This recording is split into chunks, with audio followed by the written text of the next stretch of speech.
Well, welcome back to another week's analysis behind the news. Well, we had the great big demonstrations, didn't we, over the weekend against Trump by the Refuse or Stop Fascism movement. It was in 22 cities, and it didn't turn violent as we hoped it would not, and it was measured in hundreds rather than thousands of people in each city. In spite of all the hype that was given to it by even ourselves and others, but Newsweek and the New York Times, of course, had their full-page ad promoting the thing in New York, and it turned out to be rather peaceful and not eventful. And the reason for that was that Antifa didn't show up. Now, what we have witnessed over the weekend is the fact, as we said a couple of weeks ago, that this appeared to be something that was a front for the Revolutionary Communist Party. So the Revolutionary Communist Party that organized all the anti-police demonstrations a couple of years ago were the main ingredient in all of this. This means, as we noted, that the mainline Communist Party, the Communist Party of the United States of America, the Socialist Workers' Party, Freedom Socialist Party, et cetera, did not participate in this weekend demonstration. So nothing came of it other than a few hundred, but that is something that we shouldn't just dismiss.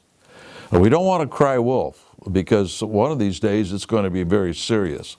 But we remember from our own experience that back in the 60s and 70s, certain movements started very small, about the same way that this one did. And then they gradually grew and grew and grew.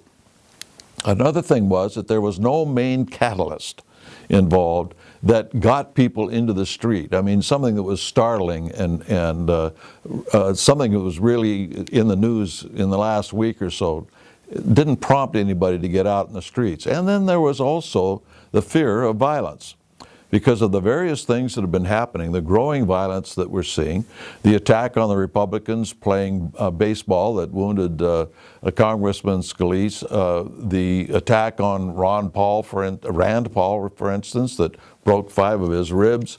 All sorts of things like that have been happening. The disruptions of town hall meetings by conservative congressmen, and that has sort of alerted people that, wait a minute, some of these things turn violent. And so I think there were a lot of people that didn't get into the streets because they didn't want to get into a violent situation and put themselves in harm's way. And so those sorts of things perhaps will occur in the future as Antifa and these other communist units get involved. But back in the 60s and 70s, there was something called the M2M movement.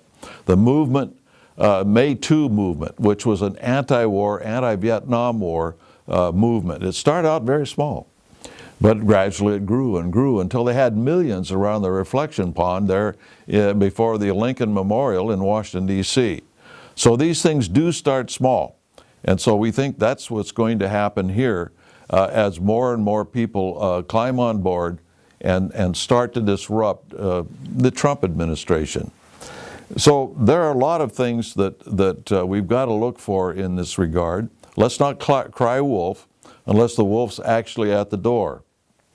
We hope these things remain peaceful, but make no mistake about it, there's a growing element in our country, just like this thing that happened at the church in Texas on Sunday, yesterday.